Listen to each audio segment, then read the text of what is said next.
Bienvenue à vous, merci de nous rejoindre pour un nouveau Journal Afrique. Nous sommes ensemble pour 26 minutes avec, dans notre deuxième partie, l'invité musique. C'est un des artistes les plus renommés de la rumba congolaise. On l'appelle le Padré. Il est venu nous présenter sa nouvelle sortie, un triple album intitulé QQJD. Ce soir, nous recevons Ferregola.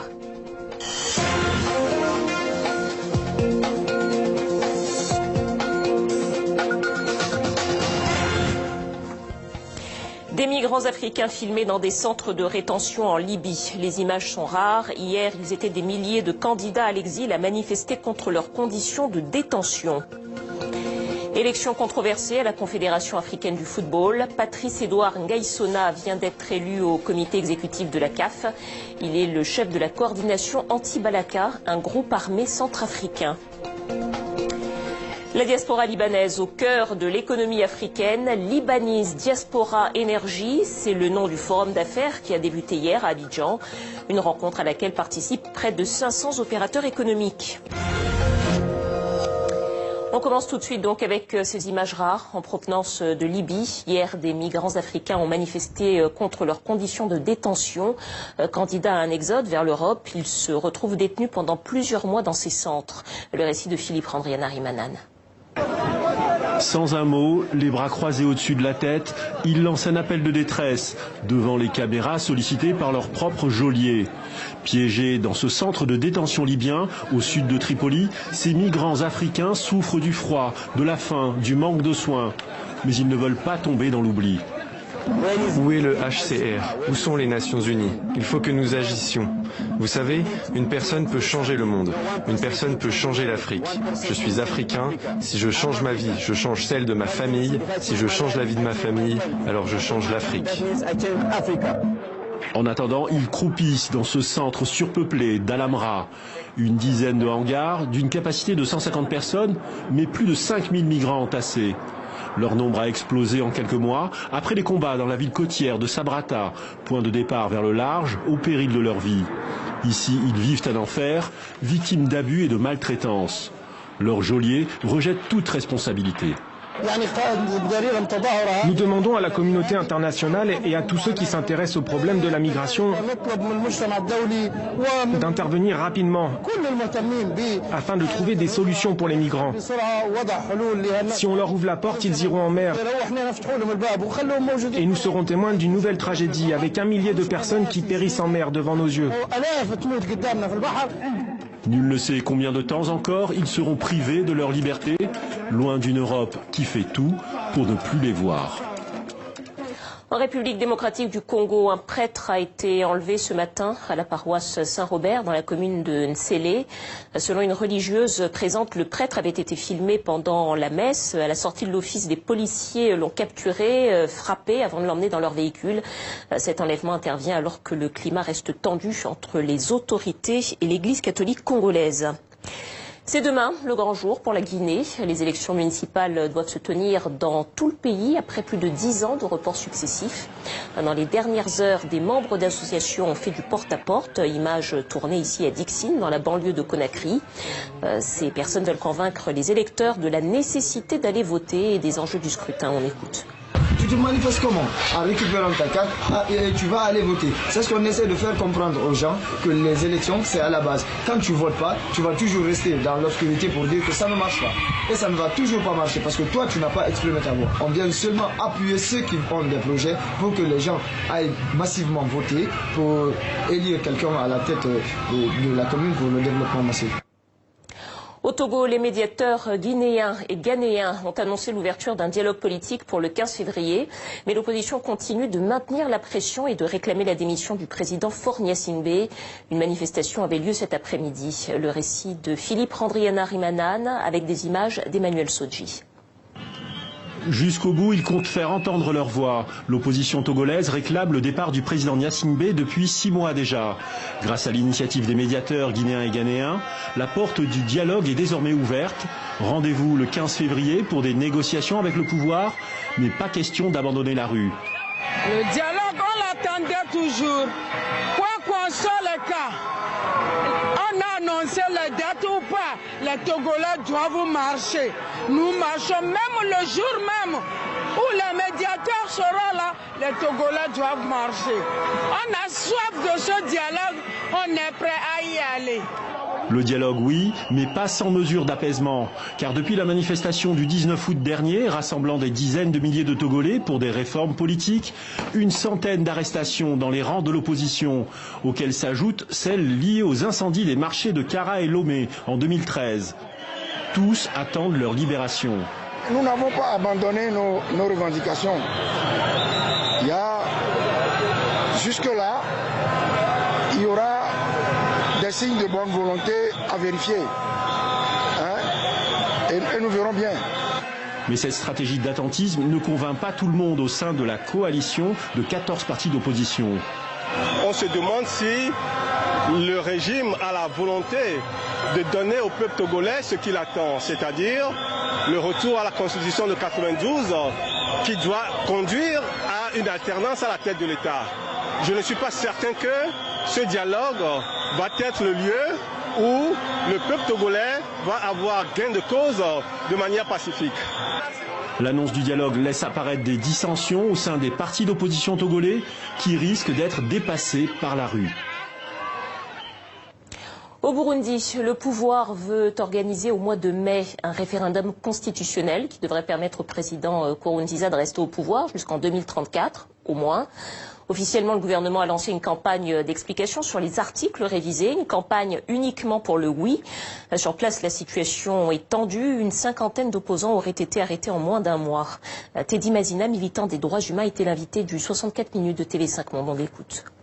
Aujourd'hui, le président Nkurunziza veut se représenter pour un 4e ou un 5e mandat jusqu'en 2034. Il propose un référendum et il oblige, en tout cas, il fait arrêter toute personne qui pense que le non pourrait être dans ce référendum, si référendum il y a. Il y a donc un référendum qui est prévu au mois de mai. Qui est prévu au mois de mai, mais permettrait de se représenter encore 2 mandats de 7 ans. 2 mandats de 7 ans, donc qui nous mènerait en 2034 avec le même président, avec le pays. Aujourd'hui, il a rendu le Burundi, il a transformé le Burundi en pays le plus pauvre du monde. On a des problèmes de droits humains, on a des problèmes de liberté, on est dans un recul comme on n'en a jamais vu dans l'histoire du Burundi. Allez, vous pouvez retrouver cet entretien dans son intégralité sur le site internet de TV5 Monde. C'est une élection qui fait scandale, celle de Patrice Edouard Ngaïsona, chef de la coordination anti-Balaka, une milice responsable d'exactions pendant la guerre civile en Centrafrique. Eh bien, il vient d'être élu au comité exécutif de la CAF, à la Confédération africaine de football. Les explications de Jean-Luc Eguezier. L'Assemblée générale de la Confédération africaine de football n'avait rien d'extraordinaire. Pourtant, vendredi à Casablanca, une élection a surpris, celle du centrafricain Patrice Edouard Ngaïsona au comité exécutif, l'instance dirigeante du football africain. Car M. Ngaïsona est surtout connu pour être le coordinateur politique des milices anti-Balaka, actif pendant les violences de 2013 à 2015 en Centrafrique. Mais à Casablanca, il ne veut plus que parler de sport.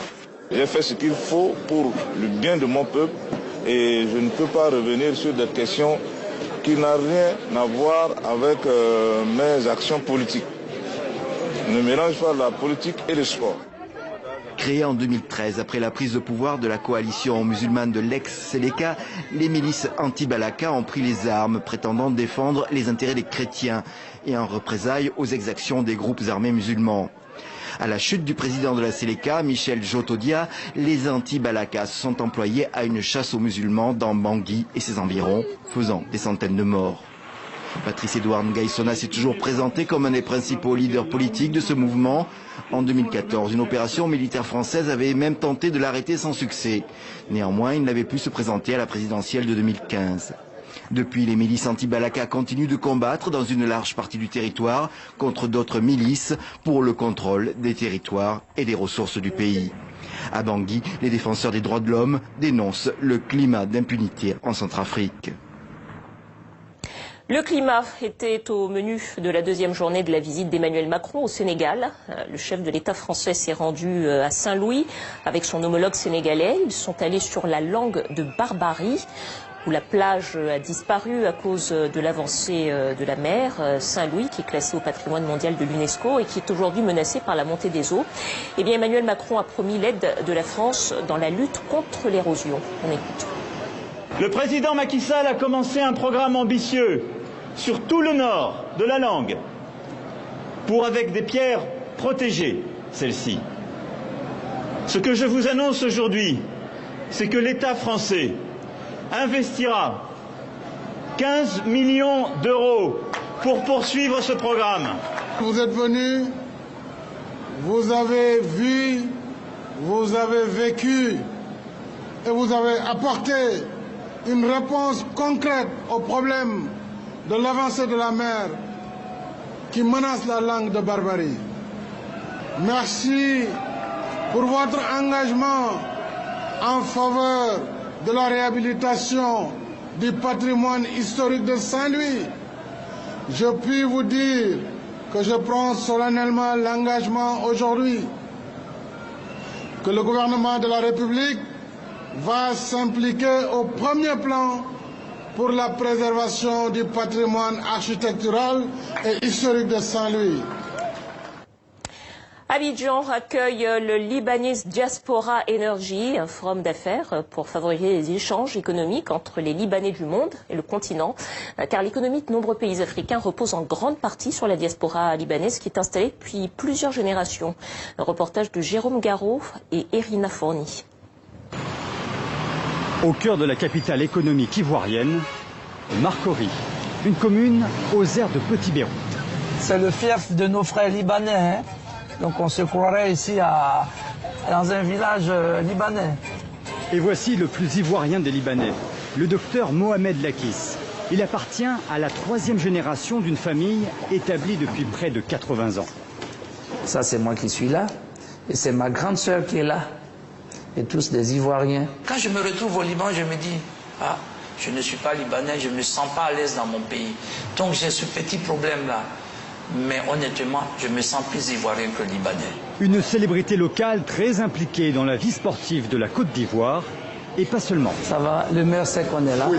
Intégré au point d'être nommé conseiller municipal, comme une évidence pour le maire de Marcory, à la tête de l'une des communes les plus riches et cosmopolites du pays. Les Libanais sont des concurrents. Voilà. Ils ont envie d'avancer, ils ont envie de gagner, ils ont envie de bousculer. Tous les magasins, c'est des Libanais qui travaillent. Les grands commerces qu'on a ici, Ocadeco, Cap Sud, Prima, propriétaires libanais. Donc c'est une donnée intangible. On ne peut pas être maire d'une commune et puis ne pas tenir compte de cette donnée. Une communauté bien installée, rejointe par de nouveaux investisseurs libanais. Comme cet homme, propriétaire de plusieurs centres commerciaux au Niger, au Ghana et au Burkina Faso. Ce jour-là, prospection pour évaluer la concurrence. Il y a toutes les nationalités, européennes, italiennes, français, libanais, l'industrie, matières premières, il y a tout ce qu'il faut, quoi. Le port est là et toutes les communautés internationales sont présentes et ils sont à l'aise, ils sont heureux, ils sont contents. Ça rassure et ça incite tous les bailleurs de fonds et les investisseurs de venir à Abidjan. Des investisseurs rassemblés au forum de la diaspora libanaise ce week-end. L'occasion d'inaugurer une nouvelle place, la place du Liban, comme un symbole de l'enracinement de cette communauté, estimée à 100 000 personnes en Côte d'Ivoire. Et avant de refermer cette première partie du journal, les images d'une nouvelle découverte archéologique en Égypte, au sud du Caire, celle de la tombe d'une prêtresse de la déesse de la fertilité, la déesse Hathor, tombe qui date de la 5e dynastie des pharaons, 2400 ans avant notre ère, et qui est ornée de peintures murales magnifiques et extrêmement bien conservées. Regardez, image rare, puisque l'accès ne sera pas si fréquent dans cette tombe. Voilà, c'est la fin de la première partie du Journal Afrique. À suivre, le MAG.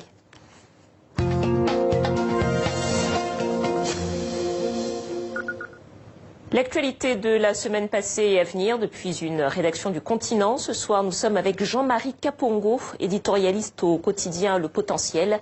C'est l'heure de la rubrique Vue de Kinshasa. La semaine passée a été dominée par la conférence de presse de Joseph Kabila. Cette conférence intervient 5 jours après la marche des chrétiens qui a été réprimée dans le sang à Kinshasa. Ce qu'on peut encore dire de cette conférence est qu'il y avait beaucoup de questions dans les têtes des Congolais, mais qui n'ont pas trouvé réponse auprès du président de la République. Je note par exemple que quand on lui demande s'il va se représenter ou pas. Il ne le dit pas. Nommément, il ne dit pas non, je ne me représente pas, oui, je me représente. Donc, somme toute, la conférence de presse de Kabila aura été un raté. La personnalité cette semaine, c'est Étienne Tshisekedi. C'est déjà le premier anniversaire de sa mort à Bruxelles. Donc, dont la dépouille traîne toujours dans un funérarium en Belgique. C'était la figure emblématique, comme on dit, de l'opposition. Donc Tshisekedi mort, l'opposition est morte avec lui. Et ça arrange le pouvoir en ce moment-là. Puisqu'aujourd'hui, la pression est beaucoup moins forte que quand il était vivant. La semaine à venir sera sans doute marquée par la fermeture annoncée de la maison Schengen à Kinshasa. Donc c'est une mesure qui vient en représailles à l'annonce faite par la Belgique de suspendre la coopération bilatérale d'État à État et de passer cette aide à travers les canaux des ONG. Kinshasa n'a pas voulu perdre la face, dire écoutez, bon, c'est une petite Belgique dont on n'a plus, on a cure. Elle a été notre colonisatrice, mais c'est fini. Il est un des artistes les plus renommés de la rumba congolaise sur le continent et à l'échelle internationale. On le surnomme Padré de la musique congolaise. Ce soir, nous accueillons Ferregola. Bonsoir. Bonsoir. Merci d'être avec nous. Alors, vous venez nous parler de votre nouvelle sortie, QQJD. C'est un triple album qui est le dernier sorti. Alors, expliquez-nous le concept. Trois albums, en fait. 3 albums, mais le concept, pour moi, c'est qu'un seul album. J'ai essayé de modifier un peu pour ne pas faire sortir tous les 3 coffrets dans le même temps. Et puis, on a essayé de séparer ça, c'est notre stratégie.